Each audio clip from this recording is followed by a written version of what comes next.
Karena saya tahu bahwa tanah saya kena tuh ketika orang lain menginformasikan pada saya. Jadi padahal saya juga tidak secara tegas setuju dan tidak setuju. Saya tidak bicara soal setuju dan tidak setuju, tapi lebih bicara bahwa Bali memang membutuhkan terobosan baru. Metro Bali Podcast. Metro Bali Podcast kembali hadir untuk Anda. Pembangunan jalan tol Gilimanuk-Mengui akan dimulai dibangun Juni 2022 dan ditargetkan selesai 2024 dan kemudian akan mulai beroperasional November 2024. Banyak yang mengharapkan jalan tol ini akan segera dibangun. Namun banyak juga yang mengharapkan agar jalan tol ini jangan sampai deh ada di Bali. Kenapa? Salah satunya ada yang mengatakan bahwa sepertinya Bali tidak membutuhkan jalan tol. Ada juga yang beranggapan bahwa pembangunan jalan tol ini hanyalah sekedar proyek. Oke, baik. Saat ini di depan saya sudah hadir dua narasumber yang tentunya saja sudah tidak asing lagi bagi kita masyarakat Bali. Yang hadir seorang pemerhati sosial dan kemasyarakatan yang juga Ketua 4 Bidang Pengabdian Masyarakat, Ketua 6 ya, Bidang Pengabdian Masyarakat, Lingkungan dan Budaya Keluarga Alumni Universitas Gadjah Mada atau Kagama. Beliau adalah Ana Agung Gede Putra. Selamat datang Bapak. Selamat siang. Iya, menetapnya di Bali atau di... Sudah di Bali, saya seorang pensiunan. Oh begitu, iya. Kalau masih di Jogja, sering-sering pulang Pak ya. Kemudian hadir juga, beliau adalah aktivis lingkungan, demikian juga pengamat sosial. Ide Bagus Ketut Susena. Selamat datang di Metro Bali Podcast. Iya, banyak opini yang berkembang terhadap dampak pembangunan jalan tol. Ada yang bergembira karena ganti ruginya lumayan besar. Ada juga yang bersedih karena beranggapan bahwa jalan tol di Bali tidak diperlukan, seperti pulau-pulau yang begitu luas di wilayah Indonesia. Apakah ini hanya sebuah pencitraan atau hanya sebuah kebutuhan atau apa? Dan yang kita ketahui bahwa ini memakan lahan yang sangat luas dan bahkan mengambil lahan pertanian. Sangat sedih sekali.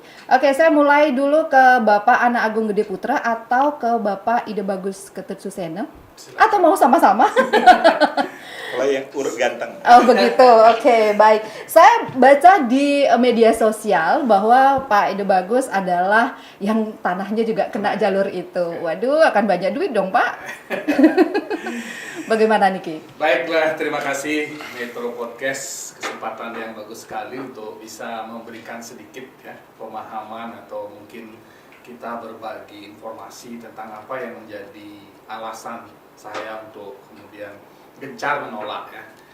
Sebenarnya awal dari isu ini berkembang tahun 2015, sekitar tahun 2015. Sudah 7 tahun yang lalu? Ya, jadi ketika kalau tidak salah Sudikerte atau siapa memunculkan di media, saya sudah menulis blog tentang bagaimana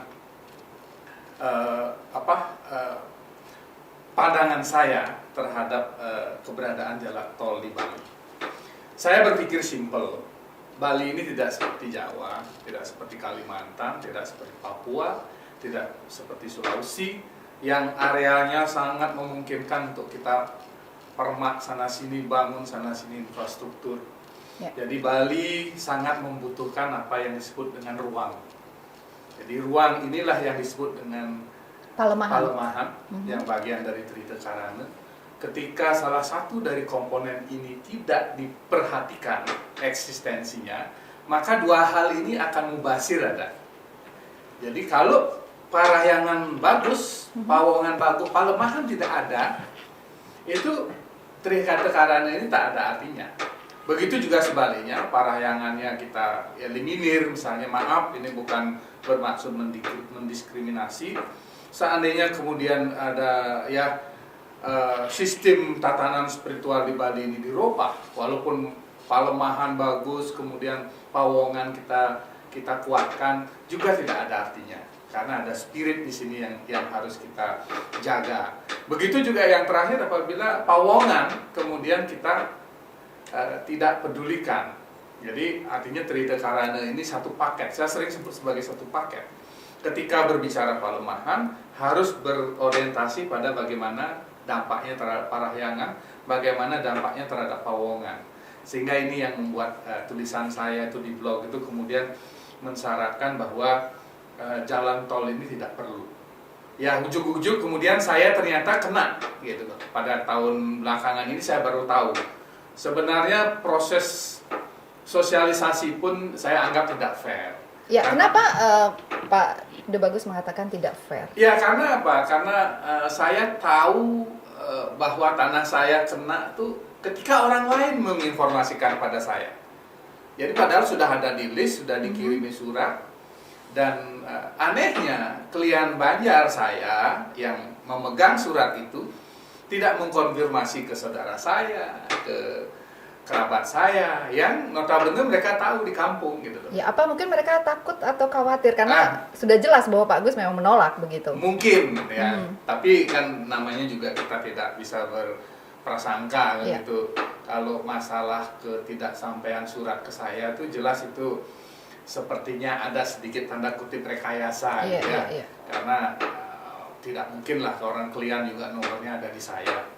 Kok tiba-tiba suratnya ternyata teman saya yang memberitahukan, Tuh Haji ada listnya di sini kok nggak ini. Nah, akhirnya saya datangi tanpa ini. Saya hanya menunjukkan KTP, saya ada dikasih nomor ininya, nomor urutan di sana.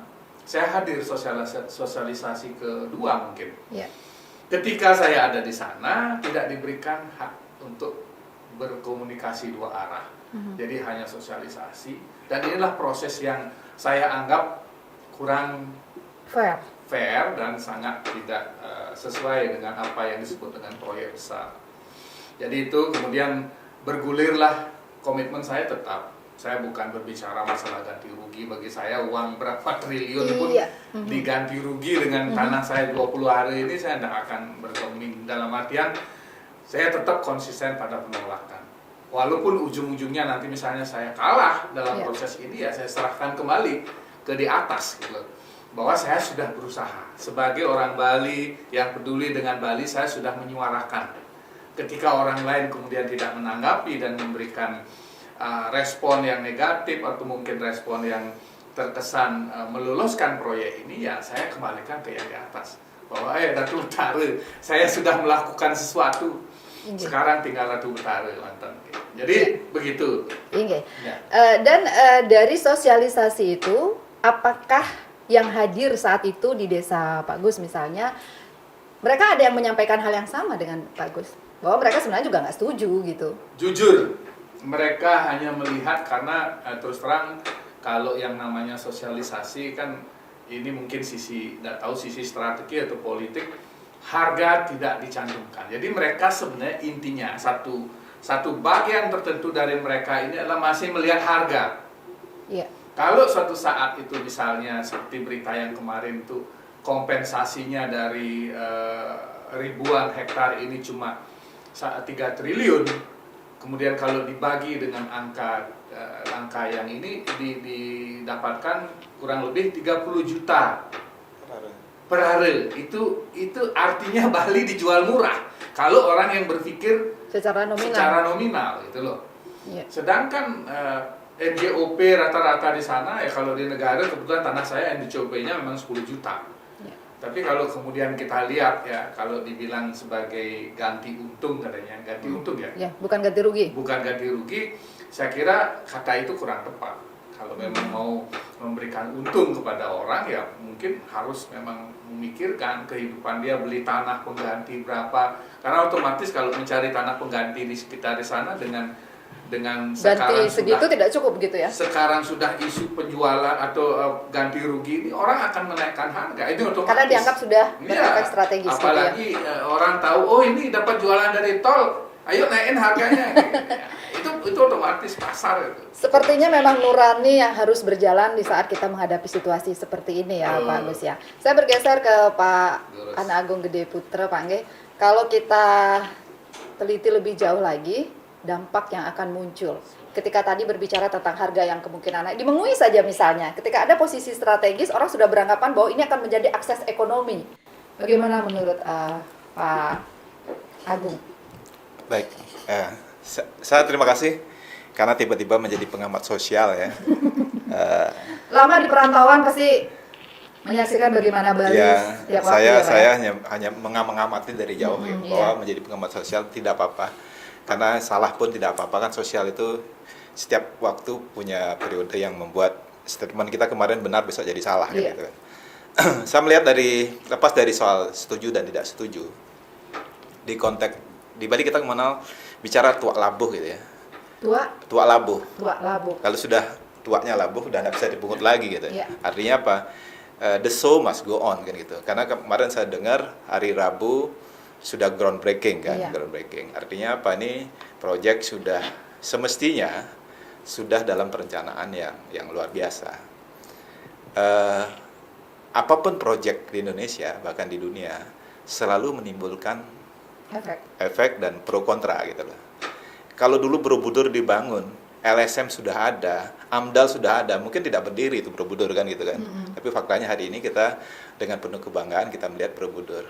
Hampir semua proyek-proyek pemerintah, proyek-proyek yang ada di dunia yang mercusuar, yang dari tidak ada menjadi ada dan ini menjadi bagian yang strategis, pasti memberi dampak. Kemarin kebetulan saya diminta juga ditanya oleh wartawan dan kemudian menjadi bahan diskusi kita hari ini. Saya juga tidak secara tegas setuju dan tidak setuju. Saya tidak bicara soal setuju dan tidak setuju, tapi lebih bicara bahwa Bali memang membutuhkan terobosan baru. Kita bicara sekarang menjadi relevan ketika pandemi terjadi. Bali sangat tergantung pada pariwisata dan kemudian kita lihat bahwa kemampuan recovery pariwisata itu tidak serta-merta, butuh waktu. Diskusi kita di masyarakat bicara bahwa harusnya kita tidak depend on tourism gitu. Ya, tapi di sektor lain. Di sektor lain. Nah, kalau kita sepakat itu dan diskusi ini sebenarnya sudah cukup lama. Kesadaran orang Bali bahwa tidak tergantung pariwisata sudah. Tapi tetap aja berjalan begitu. Karena menarik. Karena faktanya kita menikmati. Bahkan terlena mungkin ya, Pak ya. Kalau kemudian kita sepakat bahwa Bali akan mencari alternatif lain selain pariwisata, sektor pertanian, sektor industri, kebutuhan salah satu adalah infrastruktur, adalah jalan. Ya. Bagaimana mendistribusi sandang pangan ini lebih mudah. Dan yang kedua, beban Bali Selatan itu sudah cukup lama menjadi diskusi kita. Sehingga harus ada disparitas, ada pembagian keseimbangan ke utara. Dan menurut saya nih, dengan membelah sisi barat dan kemudian mengakses ke utara, ini sebuah terobosan juga. Dan itu menjadi kebutuhan kita. Diskusi kita sudah cukup lama. Tadi Mbak bilang datang ke podcast ini agak macet jalan. Iya benar, macet hari ini. Macet itu adalah sebuah keberuntungan. Tanda-tandanya ekonomi kita sudah mulai membaik gitu. Tidak perlu dikeluhkan. Karena kemarin kita menikmati kemacetan yang luar biasa. Artinya ekonomi bagus gitu loh. Jadi sudut pandang aja. Artinya apa? Kalau kita menghindari kemacetan, pilihannya jumlah jalan. Jumlah pertumbuhan kendaraan di Bali jauh lebih besar dari ketersediaan jalan. Tidak ada pilihan. Kita harus punya jalan tol. Dampaknya apa? Dampaknya pasti ada pertumbuhan ekonomi yang luar biasa di simpul-simpul yang menikmati pertumbuhan itu. Jalan tol ini kan menarik. Adalah kawasan tertutup yang tidak bisa diakses. Beda dengan jalan arteri kan. Artinya tidak semuanya akan mendapatkan keberuntungan dengan tersedia jalan tol. Bahwa lahan mahal ya, tapi di spot-spot tertentu itu akan terjadi pertumbuhan luar biasa dan pasti menyumbang PAD kepada daerah tersebut, pemerintah setempat yang dilewati oleh jalan tol. Itu sebuah realitas yang pasti ada. Bahwasanya ada yang dirugikan. Tadi diskusi kita, konversi lahan pertanian gitu. Subak akan sekian tereliminasi. Kita diskusi lagi soal lain. Kalau bicara soal pertanian, Jepang nggak punya lahan pertanian yang cukup luas, tapi pertaniannya bagus. Artinya apa? Ya butuh kita mulai shifting lagi, menggunakan teknologi dengan apa yang ada untuk bertumbuh, tidak mengeluhkan ruang tadi, dan kita harus beradaptasi dengan ruang-ruang baru. Saya sepakat bahwa soal pelemahan tadi kan kita harus beradaptasi dengan ruang. Bahkan di bayangan saya, kita bicara sekarang soal aturan pemerintah daerah tentang ketinggian bangunan 15 meter. Menurut saya itu harus didiskusikan ulang lagi.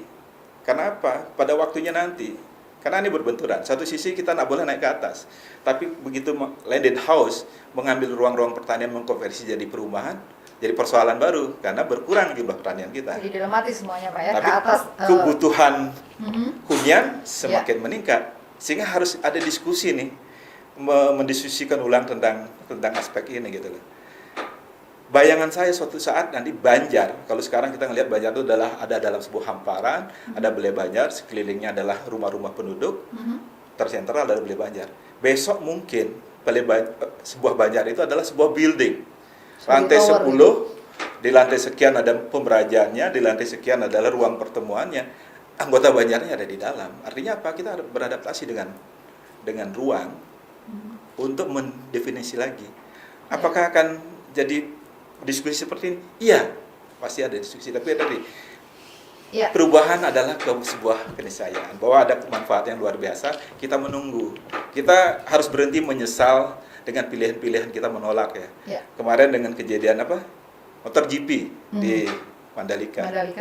Diskusi tentang MotoGP di Bali sudah tawarannya cukup banyak spot yang sudah ditawari. Kan semua double cover untuk menolak. Kita kejadian, kita kok dilewati. Padahal sebenarnya kita sudah mendapatkan tawaran sebelumnya jauh-jauh hari begitu. Kita sibuk berdiskusi soal itu kan. Iya. Tapi saya setuju bahwa di dalam beban Bali itu harus digeser. Dibiarkan di sana bertumbuh, berbahagia tetangga kita menikmati tumpah karena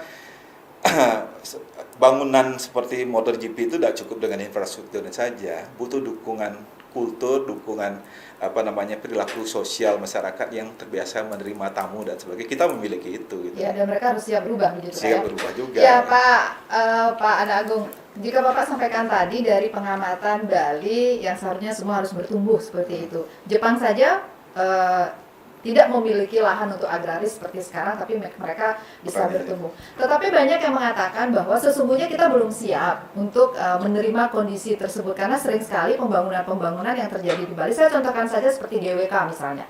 Bagaimana saat itu banyak sekali dapat tentangan dari masyarakat bahwa untuk apa membangun patung ini di sentral pariwisata Jimbaran ya, Badung Selatan. Kemudian jalan tol ini juga mendapat tanggapan seperti itu. Sesungguhnya kita belum sebutuh itu jalan tol tersebut. Sama seperti halnya jalan Bali Mandara ya. Dulu juga menimbulkan pro dan kontra, dan sekarang banyak mengatakan bahwa jalan itu sangat dibutuhkan, tetapi juga dianggap bahwa menjadikan Bali berubah begitu. Bagaimana menurut? Ya, baik, saya sedikit ya apa yang tadi disampaikan Pak Agung ya, ada beberapa hal mungkin yang perlu kita ini terkait dengan pariwisata atau keseimbangan pembangunan. Saya tulis di dalam blog itu bahwa orientasi pariwisata kita yang menjadi alasan ikon utama kita adalah pariwisata budaya yang berbasis kepada kearifan lokal ya, baik itu adat, tradisi, seni dan sebagainya. Nah, tentu ini memang wacana ini selalu perlu kita bahasakan dengan berbagai komponen untuk bisa benar-benar kita membawa ikon ini menjadi sebuah trademark untuk Bali. Karena Bali uniknya di sini. Nah, berkaitan dengan pariwisata, saya yakin ya tanpa jalan tol pun bisa. Justru akses ekonomi yang selama ini bergerak di jalur ya utama pariwisata jalan arteri ini itu berkembang luar biasa. Mereka menikmati banyak contoh ya babi guling atau mungkin kuliner laut yang mungkin yang sangat banyak ada di daerah pesisir. Kemudian berbagai macam produk-produk bisa termasuk pedagang-pedagang kecil. Nah, kalau di jalan tol saya yakin saya sudah sering lewat jalan tol yang menguasai rest area itu adalah orang-orang tertentu. Yang di sana juga yang menguasai menata itu tidak mungkin kita. Walaupun nanti ada klausul MOU ya yang menyatakan bahwa ini desa adat, dalam kenyataan seperti bandara lah. Dulu gimana bandara euforia bahwa UKM akan dirangkul di bandara, sekarang tapi semua akhirnya diatur. Produk internasional saja di situ. Di samping itu sampai parkir pun sekarang ditata oleh mereka. Bahkan apalagi diambil alih swasta. India atau siapa yang menguasai, kemudian akhirnya sampai perparkiran itu tidak ada kontribusi artinya ke masyarakat yang memang ingin merasakan. Nah, kalau saya bayangkan apa yang Pak Agus katakan itu, saya membayangkan ketika saya jalan dari Gilimanuk ke Denpasar ya Pak ya. Ini lumayan pada jam-jam tertentu kita ada truk, bis. Nah, ini jadikan alasan. Itu solusi yang harus dicarikan. Saya beberkan solusi bagaimana jalan yang sekarang ada ini dipermak, itulah. Ya. Dipermak seperti apa, Pak? Dipermak, mungkin kualitasnya dibagusin, diperlebar kiri kanannya. Saya kira memperlebar sedikit-sedikit itu akan berdampak besar ya, karena kita rasakan lah. Kemudian shortcut yang sekarang dilakukan itu sudah benar. Orang kan masih bertanya tentang jalur tengkorak banyak ya. Sekarang sudah mulai shortcut. Nah, kemudian masalah angkutan yang berat-berat ini sebenarnya yang poin permasalahan transportasi di Bali. Kenapa kemudian Jokowi yang sudah punya tol laut ini, kenapa tidak dimaksimalkan? Kita punya banyak port, banyak pelabuhan besar, Celukan Bawang, Gilimanuk, kemudian di Benue, Karangasem, dan mungkin banyak yang bisa dikembangkan dari pelabuhan-pelabuhan ini untuk moda transportasi distribusi, seperti angkutan besar yang menjadi penyebab. Ya, saya katakan seolah-olah munculnya sebuah kemacetan. Ya, karena saya tiap 1 minggu hampir ke negara, menikmati jalan itu karena pertama dampak saya bisa merasakan pemandangan dengan bebas, ya, tanpa harus membayar, itu yang pertama dulu. Yang kedua, saya bisa singgah dimanapun, keluarga saya di jalur itu, di Bajre saya bisa mampir ke Bibik sebentar, bisa bersosialisasi sambil ini yang perlu kita kedepankan, bahwa ada interaksi kultur yang dibangun oleh jalan-jalan ini. Nah, kalau sekarang pemerintah fokus untuk memperbaiki jalan itu lebih bagus. Shortcut sudah saya sangat setuju gitu. Dulu kan pernah diisukan Pak Agus dan juga Pak Agung bahwa jalan tol ini memang akan dibangun di Bali, tetapi dia mengambil sisi pesisir. Tapi tiba-tiba ini bergeser, start mulai di Bengui. Ini kira-kira menurut Pak Agung, apakah ada faktor tertentu sehingga ini harus digeser? Kalau tetap di sisi selatan, mungkin ide dari Pak Agung masih bisa jalan, tinggal dilebarkan kanan dan kirinya aja. Tapi ketika kemudian masuk ke tengah-tengah jalan tol kota, apa bypass ini? yang jalan tolnya. Kalau jalan tol pasti masih tetap sebagai jalan tol ya. Tax on location road gitu kan. Ya, silakan Pak Agung, mungkin dari sisi pandangan Pak Agung. Tadi namanya juga sudah tax on location. Jadi harus benar-benar di Indonesia menjadi tol, walaupun tol itu sebetulnya jalan berbayar.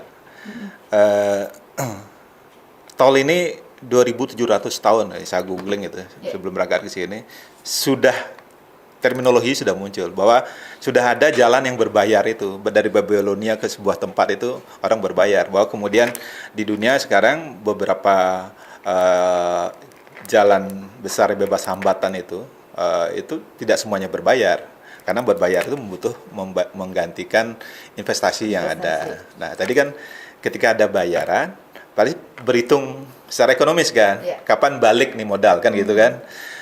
Kemudian kalau tidak menarik, tidak ada yang bersedia investasi. Nah, kalau sejauh ini, apakah sudah ada investor? Saya lanjutkan lagi. Artinya kalau sudah akan dibangun kan berarti sudah ada investor. Sudah ada investor. Artinya bahwa apakah menjadi beban pemerintah kemudian di swastaanisasi kemudian itu teknis lah. Tapi spirit seperti yang kita kalau nonton ininya Pak Basuki kan dia bilang, dia mengambil juga beberapa bagian menuju pantai itu kan, menyisir pantai, tapi akhirnya masuk karena memang harus membelah, dia masuk ke tengah. Artinya spirit untuk mengurangi jumlah korban lahan itu sebetulnya sudah menjadi pertimbangan. Tapi karena tadi berbasis ekonomi, pasti berhitung untung rugi. Sangat mungkin jalan tol itu hanya tiang-tiang panjang yang sangat panjang, sehingga jumlah exposure ke lahan pertanian semakin sedikit. Berarti seperti jalan layang. Seperti jalan layang. Tetapi kan biayanya menjadi lebih mahal. Nggak menarik lagi secara ekonomi gitu loh. Nah, artinya kalau kita, tadi saya bilang, kita bicara tua labuh nih, sudah lepas nggak bisa bicara setuju nggak setuju gitu loh. Nggak setuju pun ini jalan gitu loh. Tapi yang perlu saya cermati seperti wawancara saya dengan teman wartawan, Pak, kita sebagai stakeholder harus ngawasi ini proses. Apa yang dicemaskan Gus Haji tadi tentang kepesertaan masyarakat di spot-spot yang terjadi pertumbuhan harus kita kawal supaya mendapatkan kemanfaatan yang optimal ya. Kita jaga itu. Kemudian hal lain dari Gus Haji bilang pariwisata tidak membutuhkan jalan, menurut saya enggak.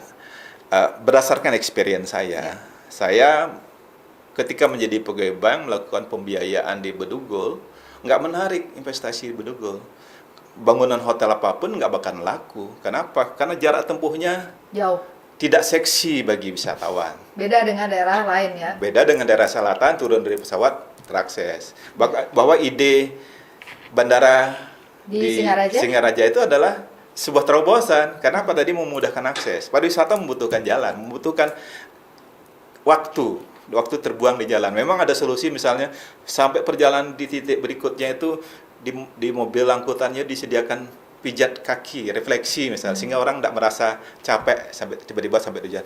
Ada terobosan seperti itu, tapi kan kenyataannya investasi di titik-titik yang jauh dari jangkauan secara transportasi nggak berkembang. Kita bicara Lovina dan sebagainya, ada hotel tapi tidak sehip di daerah selatan. Karena apa? Faktornya tadi jarak. Sehingga tadi kalau terjadi jalan tol dan kemudahan akses terbentuk dan bandara terjadi, ini akan terjadi pertumbuhan yang luar biasa. Hari ini kita mungkin suffer, ya kita bilang suffer, tapi kan kita akan menikmati revenue. Makanya butuh adaptasi. Perubahan itu membutuhkan adaptasi, membutuhkan orang-orang yang siap semuanya harus diterima begitu ya Pak Agung. Yang perlu kita tadi kan persoalannya adalah kita tidak menguatkan kemampuan SDM kita untuk berkompetisi.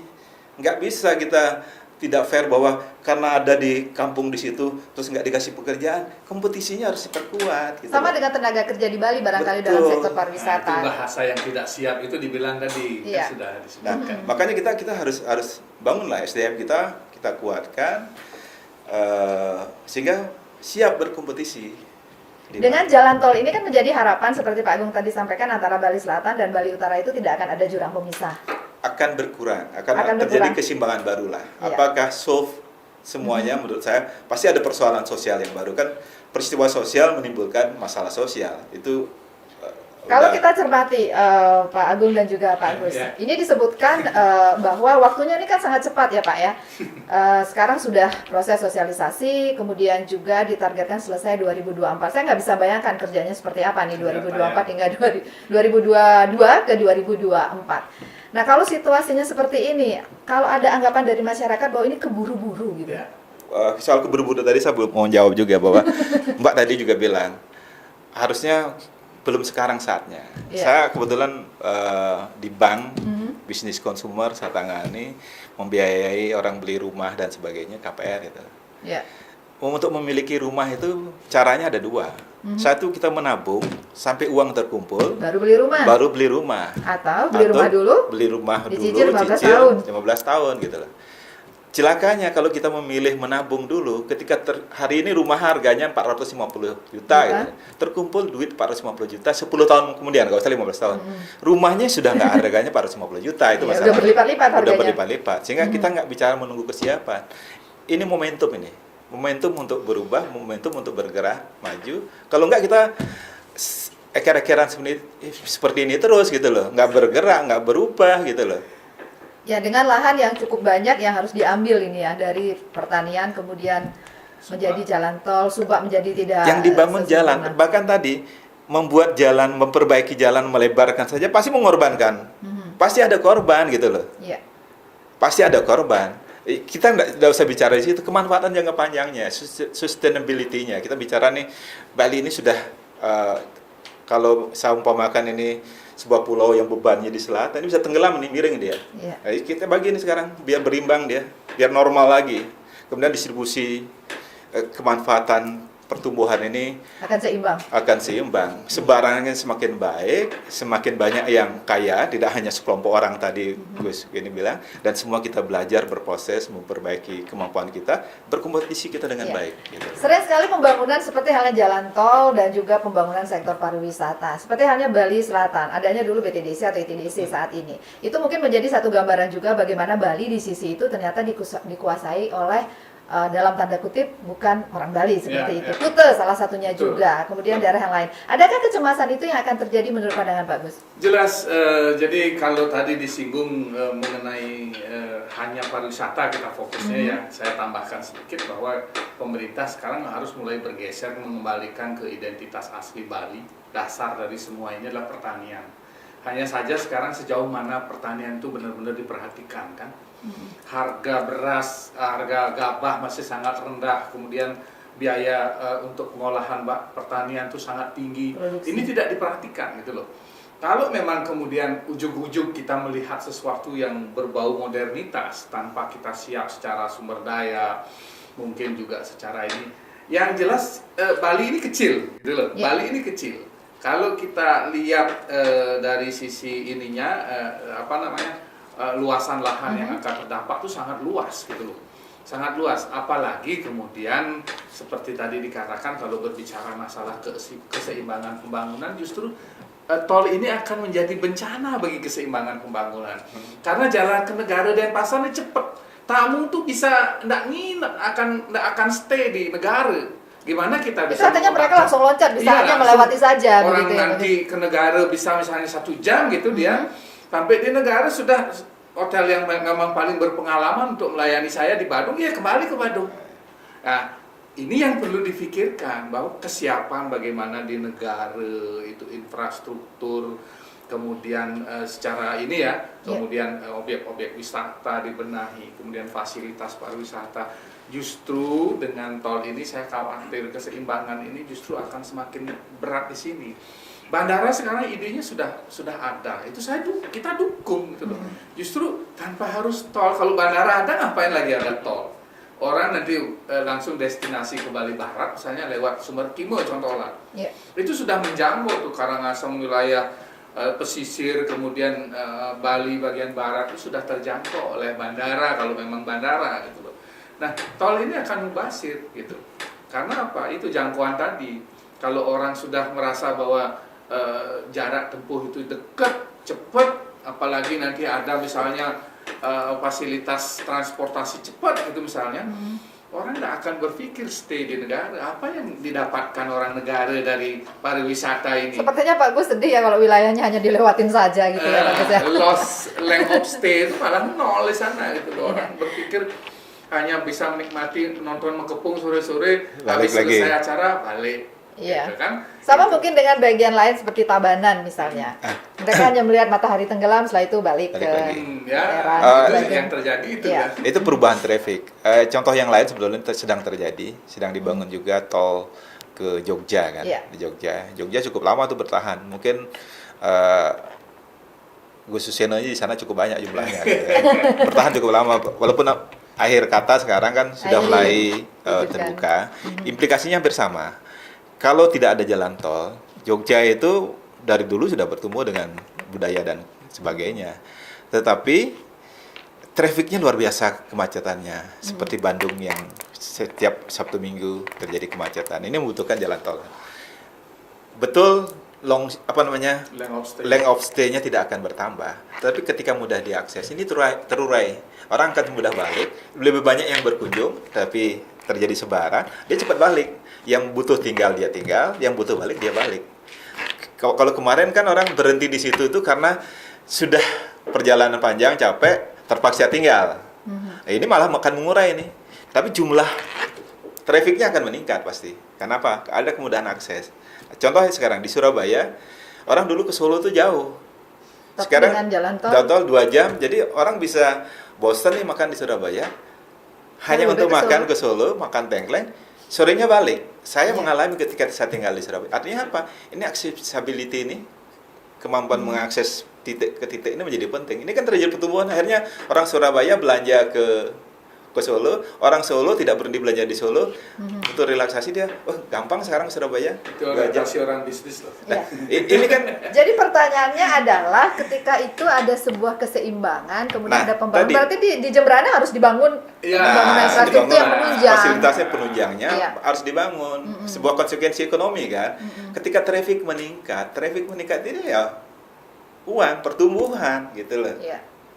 Karena orang masuk ke parkir. Kalau dari pandangan Pak Agung, kira-kira apa nih yang harus dibangun di Jembrana dalam waktu cepat? Karena ini kan waktunya cuma 2 tahun. Ketika jalan tol sudah terbangun, ternyata Jembrana masih berjalan di tempat. Saya bilang, kita diskusi hari ini, sekarang ini baru diskusi. Mungkin yang menonton tuh senyum-senyum karena dia sudah membangun apa yang dibutuhkan di sana. Jangan-jangan sudah dibangun. Mereka lebih cakap dari kita supaya nggak jadi penonton. Mungkin ada isu terbaru dari Bapak Bupati yang baru. Karena saya orang Jembrana ya, jadi tahu sekali gitu.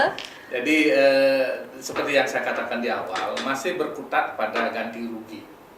Orang masih berpikir. Belum berpikir mau bangun apa gitu ya? Belum berpikir, bahkan mereka hanya berpikir bahwa itu akan melancarkan transportasi. Itu saja pikirannya mereka. Tetapi tidak pernah berpikir bagaimana kesiapan mereka menerima arus distribusi dari luar. Yang sekarang jalur kebutuhan upacara saja sudah dengan jalur arteri ini full disuplai oleh Jawa, gitu kan? Apalagi dengan tol ini, bahkan sampai ke Tek-Tek Bengek nanti akan disuplai, karena ini terus terang ya jalur ini akan maksimal sekali dimanfaatkan oleh distributor-distributor dari luar Bali. Sehingga justru akan melemahkan ini. Harga juga akan bersaing. Mereka berani mematok harga murah karena produksinya masif di sana. Sementara di Bali, kita di Bali ini mengandalkan misalnya Janur ingin harganya naik, kalah bersaing, ujung-ujungnya nanti malah jadi barang rongsokan di Denpasar, tidak laku. Gitu loh. Pertanyaan berikutnya adalah, apakah kita hanya akan menonton itu saja yang sudah terjadi atau seperti apa? Nah itulah, kalau saya sendiri kebetulan ya akan terus konsisten, sudah memberikan berbagai masukan. Ini artinya tanggung jawab moral saya sebagai orang Bali untuk menyelamatkan tadi Trite Karana itu, tidak hanya sisi Palemahan, dampaknya Pawongan tadi, spiritualitas juga begitu. Termasuk Ampureun ini, maaf ini. Jembatan Jawa Bali yang dari dulu kita tolak, ini kemungkinan akan terrealisasi dengan adanya tol di Banyuwangi juga. Ini head to head. Jadi pelan tapi pasti ini akan menjadi menyatu. Sementara gitu ya? Secara niskala kita percaya atau tidak, ini Bali dipisahkan dengan Jawa ini gunanya adalah untuk membangun spirit. Ya, spirit ini yang tidak bisa kita lihat secara kasat mata gitu loh. Nah ini saya tidak yakin, kalaupun sekarang ada LOU begini-begini, kalau pemerintahannya kemudian tidak gubernur ini lagi, yang lain kemudian meloloskan, itu siapa yang akan bertanggung jawab kan gitu. Padahal kita sudah cari dulu gencarnya, jangan sampai jembatan Jawa Bali ini terjadi. Bukan karena masalah kita tidak mau orang Jawa. Kembali lagi, arus urbanisasi atau arus populasi ke Bali ini sudah sangat jenuh. Kalau menurut saya sudah sangat jenuh gitu. Sehingga kalau sekarang kita berikan akses begitu, ini adalah tanda call sign dari leluhur orang Bali bahwa proteksi Bali ini dilakukan oleh orang Bali. Gitu. Nah ini salah satunya. Kalau kita tidak berpikir ke sana, mungkin ya saya juga ingin lebih baik semua Bali lah di beton kalau gitu. Kita buat kayak Singapura dengan pencakar-pencakar langit. Tidak perlu lagi ada Trite Karana, Ampureun, Trite Karana ke atas sudah kita bilang seperti Pak Agung tadi rencana membanjar dalam satu rumah susun atau dalam apartemen itu, tapi ada nilai yang tidak ini sehingga Bali ini tetap menjadi the best island ya. Dari beberapa kali survei majalah-majalah besar yang dijadikan topik di sana bukan bangunan fisik, bukan, adalah budaya, tradisinya, adat istiadat. Penglipuran contohlah, itu desa terbersih di dunia. Kalau kita lihat mungkin secara ini ya biasa-biasa saja gitu, tapi bagi mereka wow, it's not just a village, it's more than a village gitu loh. Nah, ini yang perlu kita bahasakan, karena ini yang saya sebut apa yang kita perjuangkan untuk menolak kehadiran jalan tol ini semata-mata adalah menyelamatkan Bali, the only island gitu loh. Iya. Karena rasa cinta dan spirit itu ya Pak Agus ya. Betul sekali. Oke, baik. Jika ini disebutkan untuk pembangunan jalan tol ini dari 2015 sampai akhirnya 7 tahun berlalu. Ada yang menyebutkan bahwa dengan kepemimpinan yang saat ini yang menandakan bahwa ini adalah sebuah proyek yang sangat spektakuler begitu, karena ada pembangunan lain juga seperti rumah sakit internasional, kemudian ada jalan tol, kemudian juga ada proyek-proyek yang lain. Dari pandangannya Pak Agung, apakah ini memang menyangkut dari sektor pemimpinnya juga, atau apakah perlu lagi ada satu kajian yang berbeda? Enggak, saya melihat sih, kalau tadi sudah dibahas, sudah cukup lama kita menginginkan kan, menginginkannya lama tapi tidak terjadi. Kita nggak bisa tutup mata dengan kecakapan Beliwayan gitu loh, bahwa dia karena pernah di Banggar, dia tahu kemana cari duit di Jakarta dan membuat Bali bertumbuh, itu nggak bisa tutup mata. Hari ini kita lihat bahwa ya itu kemampuan yang luar biasa, yang perlu kita kawal bukan di sananya, bahwa berencana sudah cukup lama, toh terjadi hari ini. Momentum, kemudian kecakapan dia untuk mengundang investor. Dulu mungkin hitung-hitungannya merugi nih, penolakan banyak, sekarang selesai, solve the problem, dan tapi tidak berhenti nih upayanya Gus Susilo. Menurut saya memang harus terus untuk mengawal, memastikan tadi terjadi distribusi sosial yang baik, asas kemanfaatannya mendapatkan semua orang, semua pihak, bahwa ada beberapa ketidaksiapan kita dari sisi SDM, ya mari jadi PR kita bersama nih, perbaiki. Saya setuju bahwa penglipuran luar biasa, tapi kita belum berhasil mengkopi penglipuran yang bagus ini ke desa-desa lain sehingga muncul penglipuran yang lain. Nah, itu tugasnya. Nah, itu kan harus kita buat seperti itu. Kenapa? BTDC dengan segala keberhasilannya sekarang kan sudah dibuat Bali-Bali yang lain seluruh Indonesia kan. Semua spot belajar dari Bali. BTDC, tidak BTDC lagi, namanya ITDC. Nah, tadi mengkopi pasti. Nah, kalau ini sepakat menjadi model dan kita kembangkan di tempat lain, harus penglipuran kita copy paste di tempat lain dengan spirit yang sama. Komitmen bagi kita warga Bali. Butuh lebih banyak Gus Susilo yang lain yang punya idealisme ke sana gitu loh. Nah, cukup saya kan tadi mendadak hari ini jadi kalau dikatakan pengamat dalam sosial. tanda kutip bahwa setiap proyek yang ada di Bali, apalagi proyek-proyek besar seperti jalan tol ini dianggap bahwa ini yang mempunyai peran besar ini adalah dari pusat Jakarta. Enggak, karena tidak juga begitu diskusinya. Artinya apa? Kita berekspektasi, berharap, bermimpi punya ini, punya itu kan cukup lama. Bahwa terjadi hari kita ini. Kita positif yang pasti begitu ya Pak. Kita harus melihat positif. Banyak hal yang kita harapkan terjadi, termasuk tadi pariwisata pun hari ini harus diterjemahkan ulang. Dulu kita menerjemahkan pariwisata adalah hotel, gitu, berhenti di hotel, sehingga ahlinya adalah ahli hotel ketika ahli pariwisata. Tapi hari ini pariwisata itu pedesaan, pariwisata itu adalah komunitas. Sehingga ahli-ahli yang bicara hanya struktur bangun hotel dan layanan di hotel, ketika bawa ke desa, ceritanya pasti berbeda. Ini nggak ada ahlinya. Nah, kemarin Pak Menteri juga bilang, pariwisata kita akan bertumbuh berangkat dari desa. Sehingga muncul desa Tetapi wisata kan begitu banyak. Desa wisata begitu banyak, tapi ahli desa wisata kan kita belum punya, karena yang kita punya adalah profesor yang berkaitan dengan dunia pariwisata yang bicara hotel, karena sekolahnya pun namanya sekolah perhotelan kan, bukan sekolah pariwisata dan perhotelan masih konotasinya hotel, tidak bicara desa wisata. Nah, ini kan harus menerjemahkan ulang tentang definisi pariwisata, apa yang disebut kunjungan tadi, apa yang menarik tadi. Nah, saya sepakat. Jalan rusak itu daya tarik. Tetapi kan tadi masyarakat di Eropa sudah terbiasa dengan jalan bagus, lihat jalan jelek kalau cuma 100 meter menarik nih, tapi kalau misalnya 2 kilometer biaya berobatnya yang lebih tinggi, sakit pinggang kan gitu kan. Indah pemandangan tapi pulang-pulang saya encok gitu loh. Nah, ini kita harus perbaiki semua, harus beradaptasi dengan lingkungan gitu loh. Jadi Bali akan selalu berkembang dari waktu ke waktu jikalau hadirnya COVID-19 ini memberikan renungan yang sangat berat bagi kita masyarakat Bali, sehingga jika sektor pariwisata itu disebutkan bahwa kita ini tidak menjual sesuatu benda apapun selain alam, adat, budaya, itu adalah kepercayaan bagi Bali. Dan dengan infrastruktur ini diharapkan akan nanti dapat menunjang. Setuju nggak setuju loh Pak Gus? Ini harus berjalan. Ya, tapi kan tetap yang namanya amburadul ya. Yang namanya pembangunan itu harus melibatkan semua pihak.